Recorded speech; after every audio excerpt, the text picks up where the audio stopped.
ఈ రోజు మరొక ఇంట్రెస్టింగ్ వీడియోతో మేము ముందుకు వచ్చేసాను. దట్ ఈస్ నథింగ్ బట్ రియల్మీకి సంబంధించినటువంటి నార్జో సిరీస్లో 50 mobile phone. Already Realme company Realme 8 సిరీస్లో 8i అనే ఒక మొబైల్ ఫోన్ అయితే లాంచ్ చేయడం జరిగింది. ఆల్మోస్ట్ ఆల్ దానికి దీనికి సేమ్ స్పెక్స్, బట్ రెండు డిఫరెన్స్ రావడం జరుగుతూ ఉంటుంది. That is nothing but back side ఉండేటువంటి డిజైన్. అలాగే రియల్మీ 8iలో మీకు 18 watts of fast charging technology వస్తే ఇందులో 33 watts of fast charging technology వస్తుంది. అంతే తేడా, మిగతాదంతా కూడా ఆల్మోస్ట్ సేమ్.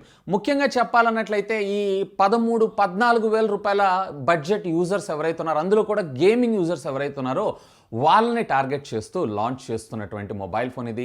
ఇంకా చెప్పాలన్నట్లయితే 8iకి కొంచెం అప్గ్రేడెడ్ వర్షన్ అని చెప్పి మనం దీన్ని కన్సిడర్ కింద అయితే చేయొచ్చు. సో దీని ప్రైస్ అయితే నాకు తెలీదు. దీంట్లో బేసికల్లీ మీకు 2 వేరియంట్స్ వచ్చేటువంటి అవకాశం ఉంది, 4+64 అలాగే 6+128. 464 ఒకవేళ నా అంచనా ప్రకారం అరౌండ్ 13,000 రూపాయల బడ్జెట్ సెగ్మెంట్లో తీసుకొచ్చేటువంటి అవకాశం ఉందనుకుంటున్నాను. ఇంకా అడిషనల్గా కార్డ్ ఆఫర్స్ తీసుకొస్తే మాత్రం నిజంగానే మంచి ఆ బడ్జెట్ సెగ్మెంట్లో మొబైల్ ఫోన్ అయ్యే అవకాశం ఉంది. లేదు అన్నట్లయితే ఆల్రెడీ 8i కూడా వీళ్ళు 13,499 రూపాయలకేమో తీసుకొచ్చారు. సేమ్ అదే బడ్జెట్లో లాంచ్ చేసినా ఆశ్చర్యపడాల్సిన విషయం లేదు. ఎనీవే, ఇది లాంచ్ అయిన తర్వాత ఈ వీడియో కింద ఉన్నటువంటి డిస్క్రిప్షన్లో నేను కామెంట్ సెక్షన్లో కూడా పిన్ చేసి పెడతాను. Have a look on that. So first of all unboxing అయితే చూసేయండి, ఆ తర్వాత దీని గురించి మరిన్ని డీటెయిల్స్ మనం మాట్లాడుకుందాం. సో ఇది ఫ్రెండ్స్ రియల్మీ నార్జో 50కి సంబంధించినటువంటి రీటైల్ బాక్స్ అయితే number 1 quality smart phone brand అయితే మనం ఇక్కడ చూడొచ్చు, నార్జో అనేటువంటి బ్రాండింగ్ తోటి. ఇక left and right as usual మీకు తెలిసిందే. ఇక టాప్ ఆఫ్ ద బాక్స్ మీరు చూసారంటే దీనికి సంబంధించినటువంటి బాక్స్ కంటెంట్ తో పాటు దీనికి సంబంధించినటువంటి ఇంపోర్టర్ అడ్రస్ అలాగే మ్యానుఫ్యాక్చర్ అడ్రస్ మనం ఇక్కడ చూడొచ్చు. ఇక టాప్ ఏం లేదు, ఇక బ్యాక్ సైడ్ దీనికి సంబంధించినటువంటి కీ హైలైట్ స్పెసిఫికేషన్స్ అన్ని కూడా మనం ఇక్కడ చూడొచ్చు. సో ఇది MediaTek Helio G96 SoC chipset which comes with 120 hertz ultra smooth display. Of course ఇది IPS డిస్ప్లేనే. అలాగే 33 వాట్స్ డార్క్ ఛార్జ్ ఈ సెగ్మెంట్ లో, అలాగే 5000 mAh ఆఫ్ ద బ్యాటరీతో పాటు సంబంధించినటువంటి colour speed blue and of course మనకు పంపించినటువంటి వేరియంట్ ఏదైతే ఉందో 6GB అలాగే 128GB వేరియంట్. ఇక ఆలస్యం చేయకుండా దీన్ని అయితే మనం అన్బాక్సింగ్ చేసేద్దాం. సో ఫస్ట్ ఇక్కడ సీల్ అయితే నేను ట్యాంపో చేస్తున్నాను. సో బాక్స్ ఓపెన్ చేయగానే అఫ్ కోర్స్ యాజ్ యూజువల్లీ అన్ని మనకు తెలిసినయే ఒక కాటన్ పౌచ్ అయితే మనకు ప్రొవైడ్ చేశారు. దీంట్లో మనకి సిమ్ ఎజెక్టింగ్ టూల్ తో పాటు ఒక TPU కేస్ అలాగే దీనికి సంబంధించినటువంటి మరికొన్ని యూజర్ మాన్యువల్స్ ని మనకు వీళ్ళు ఇక్కడ ప్రొవైడ్ చేయడం జరిగింది. సో వీటిని పక్కకు పెట్టేసేద్దాం. So ultimately the king of the show మొబైలే. సో దీన్ని పక్కకు పెట్టేసి ఇంకా బాక్స్ లో మనకి ఏమేమి ఇచ్చారు ఏంటి అనేది చూద్దాం. So here it is. ఇక్కడ మీకు 33 వాట్స్ కి సంబంధించినటువంటి ఒక చార్జర్ బ్రిక్ ని మనకు ప్రొవైడ్ చేయడం అయితే జరిగింది. అఫ్ కోర్స్ దీంతో పాటు ఒక హై అండ్ Type-Cకి సంబంధించినటువంటి ఛార్జింగ్ కమ్ డేటా కేబుల్ని కూడా వీళ్ళు ఇక్కడ మనకు ప్రొవైడ్ చేయడం జరిగింది. అండ్ అఫ్ కోర్స్ దీని బిల్ట్ క్వాలిటీ కూడా పర్వాలేదు, బాగానే ఉంది. సో ఇక వీటన్నిటిని మనం పక్కకు పెట్టేసి ultimately the king of the show mobile phone అయితే ఒక లుక్ వేసేద్దాం. So here it is. మళ్ళీ దీన్ని ఒక చిన్న ర్యాప్లో ర్యాప్ చేసి అయితే పంపించారు. సో ఇది వచ్చేటప్పటికే మనకి బ్లూ కలర్ అండ్ దీంతో పాటు ప్యారలల్గా మనకి బ్లాక్ అండ్ గ్రీన్ కలర్స్లో కూడా మేబీ అవైలబుల్ ఉండేటువంటి అవకాశం ఉంది. ఇక్కడ మీరు చూసారు కదా, డిజైన్ అయితే క్వైట్ ఇంట్రెస్టింగ్. ఒక రకంగా చెప్పాలన్నట్లయితే డిజైన్ చాలా చాలా చాలా బాగా అనిపించింది ఇనిషియల్ ఇంప్రెషన్లో. అండ్ రేర్ ఇక్కడ మీరు చూడొచ్చు quad camera lens setup. Of course దీంట్లో 3 కెమెరాలు, మరొకటి మనకి ఫ్లాష్ లైట్ కింద యూజ్ అవడం జరుగుతుంది. అండ్ అఫ్ కోర్స్ దీంట్లో మనకి 50 మెగాపిక్సెల్ మ్యాట్రిక్స్ AI సెన్సార్ని మన ముందుకు తీసుకొని రావడం జరిగింది. సో ఇక బ్యాక్ సైడ్ మీరు చూసారన్నట్లయితే ఇది ఏ కైండ్ ఆఫ్ గ్లాసీ ఫినిష్ లాగా వచ్చింది, కానీ ఇదంతా కూడా మనకి plastic material. Of course sides అంతా కూడా మనకి ప్లాస్టిక్ మెటీరియల్ని యూజ్ చేశారు. ఇక ఫ్రంట్ మీరు చూసారు అన్నట్లయితే 6.5 ఇంచెస్కి సంబంధించినటువంటి డిస్ప్లేని అయితే మనం ఇక్కడ చూడొచ్చు. అలాంగ్ విత్ ఇక్కడ మనకి లెఫ్ట్ సైడ్ పంచ్ హోల్ కట్అవుట్ని మనకు ప్రొవైడ్ చేయడం జరిగింది. సో ఫస్ట్ ఆఫ్ ఆల్ ఫోన్కి సంబంధించినటువంటి ఫిజికల్ ఓవరెంట్ చూద్దాం. ఇక్కడ మీరు సైడ్ మౌంటెడ్ ఫింగర్ ప్రింట్ స్కానర్ని చూస్తారు రైట్ సైడ్. ఇక బాటమ్ మీరు చూసారంటే స్పీకర్ గ్రిల్ అలాగే USB Type-C ప్రైమరీ మైక్రోఫోన్తో పాటు 3.5mm జాక్ని కూడా మనకు ప్రొవైడ్ చేయడం జరిగింది. ఇక left side volume up and down బటన్స్తో పాటు సిమ్ కార్డ్కి సంబంధించినటువంటి స్లాట్, అలాగే టాప్ ఇంకా ఏమీ లేదు. ఇక దీనికి సంబంధించినటువంటి సిమ్ కార్డ్ టెక్నాలజీ ఎలా ఉంది ఏంటి అనేది కూడా ఒక లుక్ అయితే వేసేద్దాం. హైబ్రిడ్ సిమ్ స్లాట్ని అయితే ప్రొవైడ్ చేశారంటే అట్ ఏ టైం మీరు 2 సిమ్ కార్డులని అలాగే memory card up to 512GB దాకా మీరు మెమరీని అయితే ఎక్స్పాన్షన్ చేసుకోవచ్చు. ఇక ఫోన్ అయితే మనం బూట్ చేసేద్దాం. వైర్లెస్ లో కూడా మనకి ఇక్కడ ఇది డ్యూయల్ బ్యాండ్ నెట్వర్క్ సపోర్ట్ చేయడం అయితే జరుగుతుంది. ఇక్కడ మీరు చూసారు కదా 5G. ఇక దీంట్లో మనకు వీళ్ళు out of the box provide చేసినటువంటి TPU కేస్ ని కూడా ఒకసారి ప్లేస్ చేసి అయితే చూద్దాం. సో నాకు ఇక్కడ ట్రాన్స్పరెంట్ ని తీసుకొచ్చి ఉంటే బాగుండేది అనిపించింది. వచ్చింది. ఇన్స్టెడ్ ఆఫ్ ఈ లైట్ గ్రేష్ ఫినిష్ కన్నా కానీ మనకి కలర్ ఎన్హాన్స్డ్ లుక్ అయితే రావడం జరుగుతుంది. సో బ్లాక్ కలర్కి అయితే బాగానే ఉంటుంది, కానీ దీంట్లో ట్రాన్స్పరెంట్ తెచ్చుంటే బాగుండేది. అఫ్ కోర్స్ దీని టీపీయూ కేస్ యొక్క క్వాలిటీ కూడా బాగానే ఉంది. బట్ దీనివల్ల మనకు అడ్వాంటేజ్ ఏంటి అంటే ఎల్లో ఇష్ అవుతుంటుంది చూస్తారా, సో వాటిని అయితే మనం కంట్రోల్ చేయొచ్చు. So friends, here it is. Phone అయితే మనకు బూట్ అయిపోయింది. సో ఇక్కడ మీరు చూసారంటే చాలా బ్లాట్వేర్ అయితే ఉంది. సో అఫ్ కోర్స్ వీటన్నిటిని కూడా మనం అన్ఇన్స్టాల్ కూడా చేసుకోవచ్చు. ఇక్కడ నేను ఒక్కొక్కటి అన్ఇన్స్టాల్ అయితే చేస్తున్నాను. సో బ్లాట్వేర్ కొంచెం తగ్గించుంటే బాగుండేదని నా అభిప్రాయం. సో ఫ్రెండ్స్, ఇక ఒకసారి సెట్టింగ్స్లోకి వెళ్ళి అబౌట్ ద ఫోన్లోకి వెళ్దాం. So here it is. ఇక్కడ మీరు చూడొచ్చు, మనకి ఇది Android 11 out of the box మనకు ప్రొవైడ్ చేయడం జరిగింది. ఆండ్రాయిడ్ 12 తీసుకొచ్చి ఉంటే బాగుండేది. అఫ్ కోర్స్ జనవరి సెక్యూరిటీ ప్యాచ్ని మనకు ప్రొవైడ్ చేశారు. అండ్ ఇక్కడ రియల్మీ యూఐ కూడా మనకి 2.0 తోటి మనకు రావడం జరిగింది. సో ఇందులో మనకి 6GB పాటు 2GB ఎక్స్టెండెడ్ ర్యామ్, అదేనండి విర్చువల్ ర్యామ్ టెక్నాలజీని కూడా మనం ముందుకు తీసుకొని రావడం జరిగింది. ఇక్కడ స్టోరేజ్లో కూడా 128GBలో 108GB ఏదైతే ఉందో మనకి ఇంకా ఫ్రీగా ఉంది. సో మీరైతే యూస్ చేసుకోవచ్చు.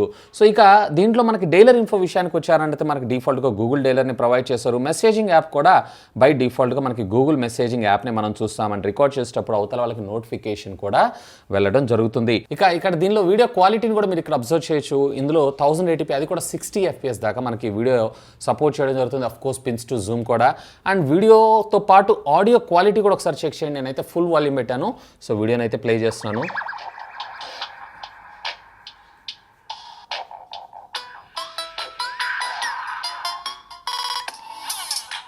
దీంట్లో అయితే డ్యూయల్ స్టీరియో స్పీకర్స్ లేవు. ఓన్లీ మనకి బాటంలో ఉన్నటువంటి స్పీకర్ ద్వారానే మనకి ఆడియో అయితే రావడం జరుగుతుంది. సో పర్లేదు, క్వైట్ డీసెంట్ ఆడియో అని నా అభిప్రాయం. బట్ ఇంకొంచెం లౌడ్గా ఉంటే బాగుండేది. ఇక దీంట్లో మనకి వీడియో రికార్డింగ్ కాంపాక్టబిలిటీస్ విషయానికి వచ్చారంటే రేర్ వచ్చేటప్పటికి మీరు 720p 30 FPS 60 FPS అలాగే 1080pలో మీరు 30 FPSలో వీడియోని అయితే రికార్డ్ చేయొచ్చు. ఈవెన్ ఇక్కడ మనకి ఫ్రంట్లో మీరు చూసారు అన్నట్లయితే కనుక సేమ్ యాజ్ యూజువల్ 30, 60, 720లో అలాగే 1080pలో మీరు 60 FPSలో వీడియో రికార్డ్ అయితే చేసుకోవచ్చు. ఇక side mounted finger print scanner మనకి ఇందులో ప్రొవైడ్ చేయడం జరిగింది. ఎప్పుడైతే మీరు ట్యాప్ చేస్తారో ఆటోమేటిక్గా చాలా స్పీడ్గానే అన్లాక్ అవుతుంది. Of course physical finger print scanners గురించి నేను మీకు స్పెషల్గా చెప్పాల్సిన అవసరం లేదు. సో ఇక దీని వెయిట్ విషయానికి వచ్చారు అన్నట్లయితే ఒకసారి టీపీయూ కేస్ని మనం రిమూవ్ చేసి వెయిట్ అయితే చూద్దాం. సో ఇది ఓవరాల్గా అరౌండ్ 198 grams దాకా మీకు రావడం అయితే జరుగుతుంది. సో ఫ్రెండ్స్, చూసారు కదా అన్బాక్సింగ్ వీడియో అయితే. సో ఫస్ట్ మనం డిజైన్ గురించి అయితే మాట్లాడుకుందాం.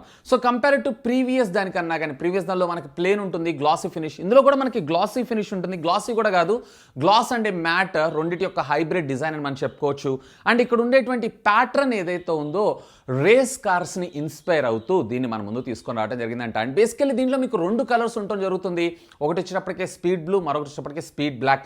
ఇప్పుడు మీరు చూస్తున్నటువంటి వేరియంట్ ఏదైతే ఉందో speed blue colour. So compare to black కన్నా ఇది కొంచెం మీకు బెటర్ అయ్యేటువంటి అవకాశం అయితే ఉంది. ఇన్ఫ్యాక్ట్ ఇది వచ్చేటప్పటికి మరింత అల్ట్రా థిన్గా కేవలం 8.1 mm తోటి, అంటే 8.1 mm సైజ్ తోటే మనకి ఇది రావడం అయితే జరుగుతుంది. సో స్లిమ్ అండ్ స్లీక్గా, అలాగే కొంచెం బిగ్గర్ సైజ్లో ఎవరైతే చూస్తుంటారో డిస్ప్లేస్ వీటన్నిటి గురించి, సో ఖచ్చితంగా దీనిపైన అయితే మీరు ఒక లుక్ వేయచ్చు. ఇన్ఫ్యాక్ట్ దీంట్లో మరొక ఇంట్రెస్టింగ్ థింగ్ ఏంటి అంటే దీంట్లో ఉండేటువంటి processor G96 processor. So MediaTek Helio G96 processor ఈ బడ్జెట్ సెగ్మెంట్లో చాలా మొబైల్ ఫోన్స్లోనే చూస్తుంటాం. ఈవెన్ దీంట్లో నేను వచ్చేటప్పటికే కొన్ని గేమ్స్ కూడా Asphalt 9 కావచ్చు లేదా PUBG కావచ్చు, వీటిని కూడా ఆడి చూశాను. నాకు ఎక్కడ ఏ విధమైనటువంటి హ్యాంగ్ కానీ ల్యాగ్ కానీ కాలేదు. అఫ్ కోర్స్ ఈ బడ్జెట్ సెగ్మెంట్లో this is more than enough. Of course దీంట్లో మనకు వచ్చేటప్పటికి విర్చువల్ ర్యామ్ టెక్నాలజీ కూడా ఉంటుంది.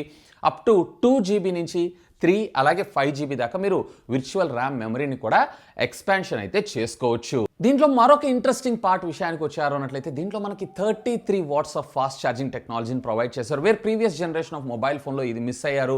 సో ఎవరైతే ఫాస్ట్ ఛార్జింగ్ ప్రయారిటీ కింద చూస్తుంటారో వాళ్ళు కూడా దీనిపైన ఒక లుక్ అయితే వేయచ్చు.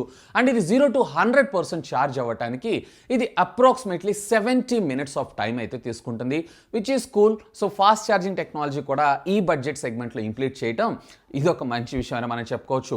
ఇక బ్యాక్ సైడ్ ఉండేటువంటి కెమెరా కూడా పర్వాలేదు, డీసెంట్ కెమెరా ఫోటోగ్రాఫ్స్ని అయితే ఇది క్యాప్చర్ చేస్తుంది. ఈవెన్ ఇప్పుడు మీరు చూస్తున్నటువంటి వాటిల్లో నైట్ సైడ్ మోడ్లో కూడా okay, quite decent. Even front సెల్ఫీలో కూడా బ్యాక్గ్రౌండ్ డెప్త్ ఎఫెక్ట్ కూడా చాలా బాగుంది. అఫ్ కోర్స్ వీడియోలో కూడా మీరు ఫ్రంట్ అలాగే బ్యాక్ రెండింటిలో కూడా 1080p, రేర్ వచ్చేటప్పటికి మీకు 30-60, అలాగే ఫ్రంట్ వచ్చేటప్పటికి మీరు 30 FPS వీడియోస్ని అయితే రికార్డ్ చేయొచ్చు. దీంట్లో మీకు ఏ విధమైనటువంటి స్టీరియో స్పీకర్ అయితే ప్రొవైడ్ చేయరు, కానీ ఆడియో అయితే పర్వాలేదు, క్వైట్ డీసెంట్ లౌడ్గానే మనకు రావడం జరుగుతుంది. ఇక దీంట్లో మనకి సైడ్ మౌంటెడ్ ఫింగర్ ప్రింట్ స్కానర్తో పాటు ఏ బేస్డ్ ఫేస్ అన్లాక్ని కూడా మన ముందు తీసుకొని రావడం జరిగింది. ఇక ఫైనల్గా దీంట్లో మరొక ఇంట్రెస్టింగ్ థింగ్ ఏంటి అంటే దీంట్లో మనకి 6.6 ఇంచెస్కి సంబంధించినటువంటి మ్యాసివ్ సైజ్ ఉన్నటువంటి డిస్ప్లేని మన ముందు తీసుకొచ్చారు. సో ఎవరైతే గేమర్స్ లవర్స్ ఉంటారో, సో బిగ్ స్క్రీన్ లేదా ఓటీటీ కంటెంట్ ఎక్కువగా కన్సూమ్ చేసే వాళ్ళు ఉంటారు ఈ బడ్జెట్ సెగ్మెంట్లో, సో వాళ్ళని దృష్టిలో పెట్టుకొని దీన్ని మన ముందు తీసుకొని రావడం జరిగింది. అండ్ అఫ్ కోర్స్ దీంట్లో మనకి 120 Hz రిఫ్రెష్ రేట్తో పాటు ఇక్కడ బ్రైట్నెస్ నిట్స్ ఏవైతే ఉన్నాయో నాకు 470 నిట్స్ మాత్రమే ఇచ్చారు. అక్కడ ఇంకొంచెం ఇంప్రూవ్ చేసుకుంటే ఆన్ పేపర్ మీద ఇది చాలా తక్కువ, బట్ ఇది నార్మల్గా అయితే క్వైట్ డీసెంట్ అనే నా అభిప్రాయం. ఈవెన్ దీంట్లో మనకి టచ్ శాంపుల్ రేట్ కూడా మనకి 180 Hz దాకా రావడం జరుగుతుంది. సో క్వైట్ నార్మల్, ఈ రెగ్యులర్ బడ్జెట్ సెగ్మెంట్లో వీటినే మనం చూస్తూ ఉంటాం. సో ఓవరాల్గా క్వైట్ డీసెంట్ మొబైల్ ఫోన్ అనే నా అభిప్రాయం. ముఖ్యంగా ఈ బడ్జెట్ సెగ్మెంట్లో కంపేర్ టు 8i కన్నా కానీ మీకు ఇది కొంచెం బెటర్ అనిపిస్తుంటుంది, ఎందుకంటే ఇక్కడ మనకి ఫాస్ట్ ఛార్జింగ్ టెక్నాలజీని కూడా ప్రొవైడ్ చేశారు. సో దీనిలో మనకి out of the box Realme UI 2.0 మన ముందు తీసుకొచ్చారు. Realme UI 3.0 కూడా out of the box provide చేస్తుంటే ఈ పర్టికులర్ సెగ్మెంట్లో రియల్లీ క్రేజీగా ఉండేదని నా అభిప్రాయం. ఇక ప్రైజింగ్ లాంచ్ అయిన తర్వాత కింద పెడతాను, ప్రైజింగ్ మీకు ఏమనిపిస్తుంది లెట్ మీ నో కింద ఉన్నటువంటి కామెంట్ సెక్షన్లో కామెంట్ చేయగలరు. That's all for today. This is Vasu signing off. Have a great day.